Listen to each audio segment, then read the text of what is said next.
Hey guys, in this quick video I'm going to compare Cachyos with Nobara and what are the main differences. So Nobara is based on Fedora but comes pre-configured with many packages. Also good for user who wants gaming stuff, media tools and also streaming tools. You have like plenty of environment additions. Let's say you can have HTPC Steam-like interfaces. And you have active community. Now on the other hand, the cons is that you don't have secure boot support, some instability, because it includes a lot of third-party software tweaks, updates might something break things.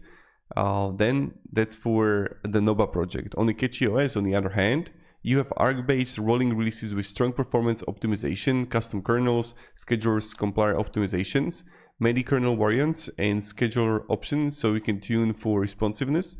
A variety of desktop environments, window managers available, flexible and customizable, GUI install options, so with optimized builds for those architectures, and good out-of-the-box graphics, gaming support per user reports. Now with Cachyos, what you need to know is that as an Arc-based rolling distro with many custom patches, there can be regressions or breakages occasionally.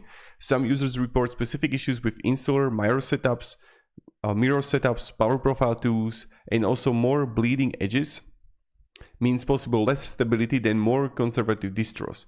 Newer kernel scheduler patches might introduce unexpected behavior. For older hardware, the optimizations targeting modern CPUs may be less useful or even introduce problems. Some optimized package versions may not support older architectures or may not deliver larger gains. So that's pretty much it, what you have to be aware of.